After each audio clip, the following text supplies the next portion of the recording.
এই জালমুড়ি হেলা আফা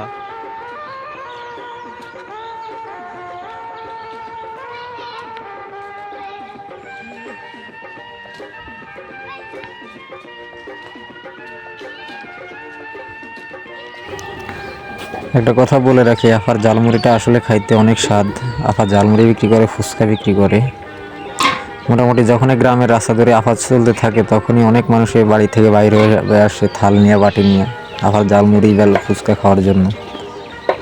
আফা ছোলা বানায়, ছোলা বিক্রি করে, বেল ফুচকা বিক্রি করে। যদি কেউ আফার কাছে আইতে চান বেলপুরি খাওয়ার জন্য তাহলে টাঙ্গাইল নাগরপুর সদর থানা হইয়া বাগের বাড়ি এলাকায় চলে আসবেন। দল্লা গ্রাম দিয়ে আসা যায় বাগের বাড়িতে। এখন মোটামুটি এই যে আমি বাচ্চাদেরকে ফুচকা নিয়ে দিলাম, সবাই খাচ্ছে দেখেন। আমি এখন হাঁটার টাফার কাছে চলে আইছি, দেখেন সবাই খাওয়ার জন্য কি তাড়াহুড়া লাগাই দিছে নেওয়ার জন্য। আফাও খুব যত্ন সহকারে সবাইকে বেলপুরি মাখিয়ে দিচ্ছে। এই যে বাচ্চারা দাঁড়ায় রয়েছে, আফা এদিক দিয়ে ফুচকা বেলপুরি বানাইতেছে, বানায় সবাইকে দিবে, তারপরে বাচ্চারা সবাই খাইবো। তারপর দেখেন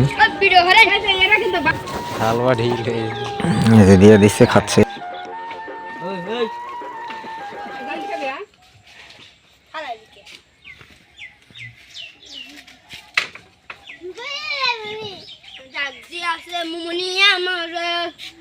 কি খাওয়ানটা খাইতে আসুস রে।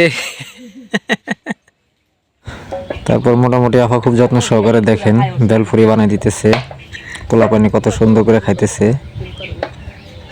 আসলে আফারা দেখা খুব খারাপ লাগতেছে, উনি একজন মহিলা মানুষ হইয়া এত কষ্ট করে জীবনযাপন করতেছে, কারো কাছে হাত পাতে না। ধন্যবাদ ওনাকে।